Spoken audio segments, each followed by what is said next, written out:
2014 সালের পর থেকে ভারতীয় রাজনীতিতে বিজেপি তথা এনডিএর যে অশ্বমেধের ঘোড়া ছুটছিল তার লাগাম টেনে ধরতে 2023 সালে গড়ে উঠেছিল 26 বিরোধী দলের জোট ইন্ডিয়া ব্লক।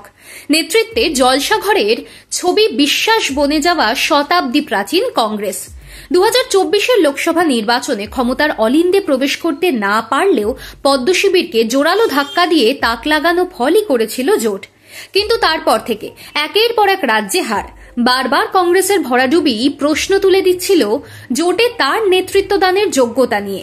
বিশেষত তৃণমূল কংগ্রেসের তরফে বারবারই আওয়াজ তোলা হচ্ছিল জোটের মুখ হিসেবে মমতা বন্দ্যোপাধ্যায়কে তুলে ধরার কথা।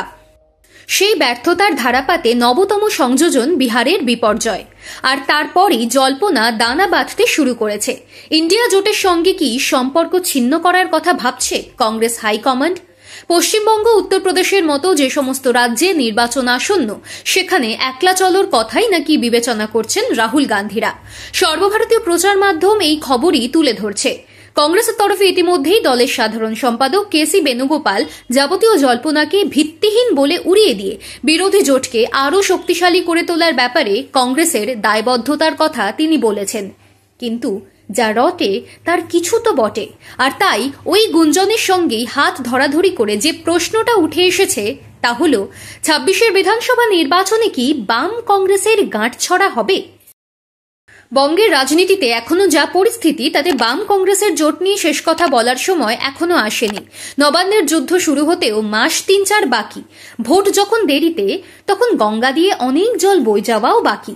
আর এই কথাও ঠিক, 2016 সালে যে উৎসাহ উদ্দীপনা নিয়ে পার্ক সার্কাস ময়দানে বুদ্ধদেব ভট্টাচার্য রাহুল গান্ধীর বাম কংগ্রেসের আনুষ্ঠানিক বন্ধুত্ব হয়েছিল, রাজনীতির বিবিধ সমীকরণে সেই সমঝোতায় চির ধরেছে অনেক সময়ই।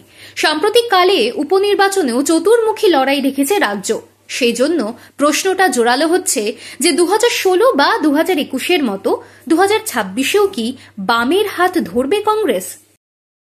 তৃণমূল বিরোধী অধীর চৌধুরী যদি এখনো প্রদেশ কংগ্রেসের সভাপতি পদে থাকতেন তাহলে বামেদের সঙ্গে জোট বাঁধার পাল্লাই অনেক ভারী থাকত, তা হলফ করে বলে দেওয়া যায়। ডান বাম তত্ত্বের কচকচানিতে না গিয়ে বাংলাকে বাঁচানোর জন্য গণতান্ত্রিক ধর্মনিরপেক্ষ শক্তির একজোট হওয়ার বার্তা ইতিমধ্যেই দিয়েছেন অধীর। কিন্তু বিধান ভবনের বর্তমান কর্তার জামানায় সে কথা তাল ঠুকে বলার জো নেই, বরং এআইসিসির ফরমানই শিরোধার্য। প্রদেশ সভাপতি শুভঙ্কর সরকার তো কিছুদিন আগে মন্তব্য করেই বসেছেন, কর্মী সমর্থকরা চাইছেন 294টা আসনে কংগ্রেস একাই লড়ুক। রাহুল গান্ধীর নেতৃত্বে পশ্চিমবঙ্গে কংগ্রেসের হাত শক্তিশালী করাটাই আমাদের এখন মূল লক্ষ্য। কংগ্রেসের জাতীয় নেতৃত্ব সেই নির্দেশই দিয়েছেন। নির্বাচন যখন হবে তখন দিল্লি যা সিদ্ধান্ত নেবে আমরা সেই মতোই এগোবো। এই ছিল শুভঙ্করের সোজা কথা। উল্টো দিকের ছবিটাও একেবারে মসৃণ নয়। সিপিআইএমের রাজ্য সম্পাদক মোহাম্মদ সেলিমের গলায় জোটের সুর থাকলেও টানাপোড়েন রয়েছে বামফ্রন্টের অন্দরে।